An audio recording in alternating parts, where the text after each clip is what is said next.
Hello friends, welcome back. आज मैं आया हूँ अब्दुल लतीफ़ भाई के पास वटेपल्ली में। आज की ये वीडियो एक और व्लॉग टाइप वीडियो होने वाली है जिसमें अब्दुल लतीफ़ भाई का आप लोग शौक़ देखने वाले हैं। सेल पर्पज़ की वीडियो नहीं है। अस्सलाम वालेकुम भाई। वालेकुम सलाम वक़ार भाई। खैरियत से लतीफ़ भाई? अल्हम्दुलिल्लाह वक़ार भाई, अल्लाह का एहसान है। काफ़ी सालों से मैं आपके पास जानवर देख रहा हूँ, माशाल्लाह एक से बढ़ के एक जानवर आपके पास हमेशा से रहा है। तो आपकी शुरुआत कैसा हुई थी भाई? अल्हम्दुलिल्लाह एक दोस्त के ज़रिए शुरुआत हुई थी वक़ार भाई। अल्हम्दुलिल्लाह एक नासी बकरी ख़रीदा था मैं, इंशाअल्लाह उसके वो रखते जो है ना यहाँ तक शौक़ लेके आया। ये जो बड़े कान के बकरियां हैं, इससे पहले भी और कुछ बकरियां पाले थे आप? नहीं वक़ार भाई, वालिद साहब के दौर में जो है ना वो भरभरियाँ थे, भरभरियों का शौक़ चलता था जब वालिद साहब के दौर में। बड़े कानों का शौक़ तो सिर्फ मैं कर रहा हूँ जी। और आपके पास बर्ड्स में अफ्रीकन लव बर्ड्स जो थे वो भी आपका ने अच्छा खासा सेटअप बना हुआ था। अल्हम्दुलिल्लाह अभी भी चालू है, रनिंग में आ गए वक़ार भाई। अल्हम्दुलिल्लाह अभी भी जो है ना 100 पेड़ है अभी भी, अल्लाह के करम से। उसका भी थोड़ा मार्केट उठ रहा। अफ्रीकन बर्ड्स हैं और पाइनएप्पल बर्ड्स हैं। तो कितने साल पहले शुरुआत हुई थी आपकी ये हैदराबादी जो गोट्स पाल रहे हैं आप? ये तकरीबन 4-5 साल का शौक़ है वक़ार भाई, ज़्यादा टाइम नहीं हुआ मेरे को हैदराबादी में। और ये भरभरियों का तो जो है ना बचपन से था, हमारे अब्बा का शौक़ वही था, अपना भी शौक़ वही था। शुरुआत से आप बचपन से जैसा बता रहे हैं जानवरों में रहे तो है, बकरियां कोई नई चीज़ नहीं है आपके लिए। जी। और ख़ास तौर पे ये हैदराबादी ब्रीड पे जो है पिछले 4-5 साल से आप शौक़ कर रहे हैं। कबूतर बर्ड्स यानी परिंदों में जो है ना काफ़ी शौक़ हुआ है अल्लाह के करम से, अब्बा के दौर में भी और हमारे दौर में भी। कबूतर में भी एक से एक आला कबूतर का शौक़ हुआ अल्हम्दुलिल्लाह। और आप अपनी ज़िंदगी का एक बड़ा हिस्सा बाहर भी गुजारे, तो कितने साल बाहर थे भाई आप? मैं तकरीबन 22-23 साल सऊदी अरब में था वक़ार भाई, अल्हम्दुलिल्लाह। और इंडिया में आने के बाद से आप फिर से अपना शौक़ कंटिन्यू करे सो है? अल्हम्दुलिल्लाह आते जो है ना पहले जो है ना शौक़ की तरफ तवज्जो दिया मैं। और दूसरी जो है ना मेरा कारोबार है, जनरल स्टोर है। जनरल स्टोर आते जो है ना जनरल स्टोर शुरू किया। आज अल्हम्दुलिल्लाह 22-23 साल पुरानी जनरल स्टोर है, अल्लाह का करम है। आपके पास एक नासी अबलख में इंतहाई खूबसूरत बकरी है, एक्सट्रीम पंच फेस में है, खुले साफ कान में है। तो कितने कान की है भाई ये? 17.5 है, 7 है। पेट्रोल की बेटी है वक़ार भाई है। अल्हम्दुलिल्लाह। फिलहाल गाब है, खाली है वो? नहीं खाली है, परसों जोड़ा डाली थी हमारे मिनाज भाई को दिया इसका जोड़ा भाई जी। चंद्रान गुट्टे के मिनाज भाई को दिया। उसके साथ साथ इसकी बेटी भी आपके पास है? अल्हम्दुलिल्लाह ये पहले झोल की है उसकी बेटी, जो चौक के वाजिद भाई के पास से मैं परचेस किया था। ये बड़ी बकरी आप चौक के वाजिद भाई के पास से परचेस किए थे और वहीं से गाब होके आई? वहीं से गाब होके आई थी और अल्हम्दुलिल्लाह मेरे किस्मत में थी जो है ना उसकी नायाब जो है ना ये बेटी है, अल्लाह का करम है। इसके कान कितने आ रहे हैं भाई? इसके साथ 7-17 है अल्हम्दुलिल्लाह, खुले पत्ते के जैसे कान है, अल्लाह का करम है। 2 दांत है, अभी थोड़ी है 2 दांत। 2 दांत पे बोल के बता रहे हैं आप। और जड़ से खुले साफ कान में है, पत्ता खुला साफ कान है, एक्सट्रीम पंच फेस में है, अबलख कलर में और क्वालिटी की बकरी है जो। इसके साथ साथ आपके पास एक गुलाबी में भी पार्ट है। तो कितने महीने की पार्ट है भाई ये 3-3.5 महीने की पार्ट है वक़ार भाई जी। और कान कितने आ रहे हैं भाई इसके? कान जो है ना 15 है वक़ार भाई। 15 कान है अल्हम्दुलिल्लाह। और मैक्सिमम वाइट कलर में आके पिंक स्किन में है। पिंक स्किन में।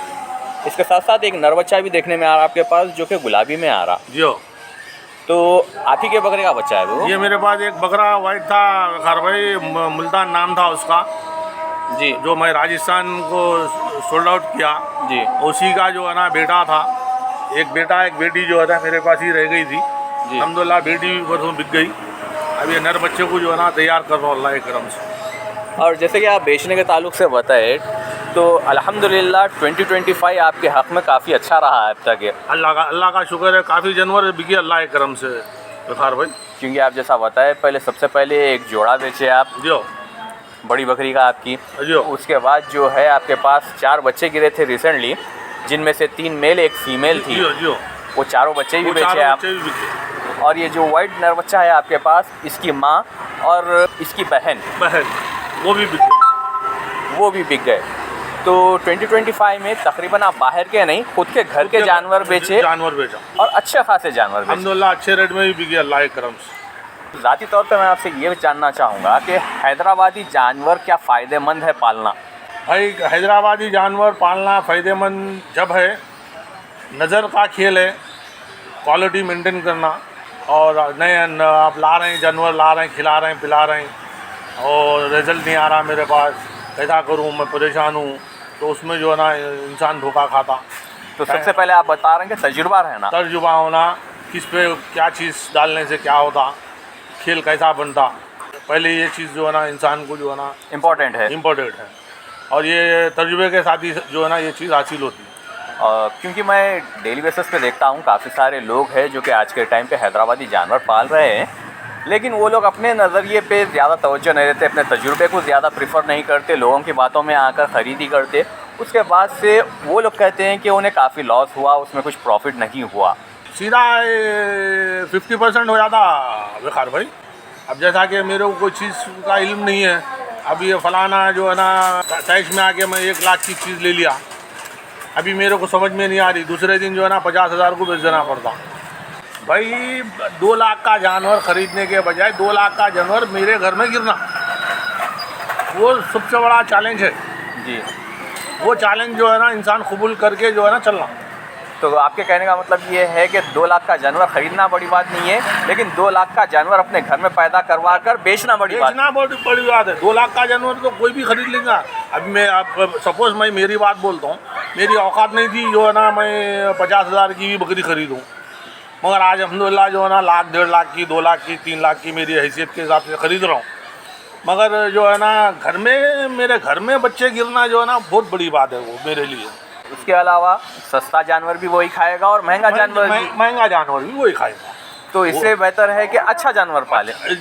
मेंटेनेंस उसका वही है, दवा वही है उसकी, ग़िज़ा वही है उसका, उसकी मेहनत वही है उसके पीछे, काफ़ी जो है ना सारी चीज़ें जो है ना मेडिसन उसका वही है। तो अल्हम्दुलिल्लाह जो है ना काफ़ी चीज़ें हैं ये सीखने को मिली मेरे को भी अल्हम्दुलिल्लाह। तो लाइन में डायरेक्ट एंटर करने से पहले कुछ साल पहले तजुर्बा ले ले तो बेहतर रहता था। और काम कभी भी करें तो अपनी नज़र और अपने तजुर्बा का करें तो बेहतर रहता। ये नहीं मैं वकार भाई गिर रहे हैं मैं भी गिरूंगा बोले कि जो है ना ये काम जो है ना देखा देखी या वीडियोस देख के या किसी का सुनाया हुआ करेंगे तो उसमें फ़ायदा नहीं होगा। टाइम जाएगा, पैसा भी जाएगा आपका। नॉर्मली लोग ये भी करते हैं कि वीडियोस वगैरह देखते और सुनते हैं कि ये जानवर इतने लाख में बिक रहा है, वो जानवर उतने में बिक रहा है, बोल के तैश में आके डायरेक्ट फील्ड में एंटर कर लेते। लेकिन आपको तजुर्बा नहीं है तो आप खरीदेंगे कैसे और उस जानवर को बेचेंगे कैसे? सबसे पहली बात जो है ना वकार भाई, 1 लाख, 1.5 लाख, 2 लाख कॉमन बात है जी। 1 लाख, 1.5 लाख, 2 लाख में बिक गया वो तो यकीन कर ले सकते। अब भाई 20 लाख को मैं बकरा बोल रहा हूँ, 20 लाख बोल रहा हूँ भाई, और वो कानों की ठंडक के लिए जो है ना बेटर है वो, समझिए आप। अब हाँ भाई बेचे होंगे भाई आप 20 का, उन्हें 25 को बेचे होंगे भाई, अल्हम्दुलिल्लाह भाई।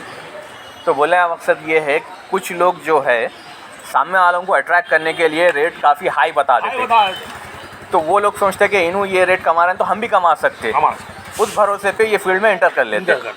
तो कोशिश भी ये करें कि जेन्युइन बंदे से आप कांटेक्ट में रहे ताकि आपको सही मालूमात हो सके। ठीक है, काफ़ी बातचीत किया आपसे, बात करके अच्छा लगा। बहुत अच्छा, शुक्रिया। इंशाल्लाह मिलते हैं नेक्स्ट वीडियो में, तब तक के लिए बाय बाय।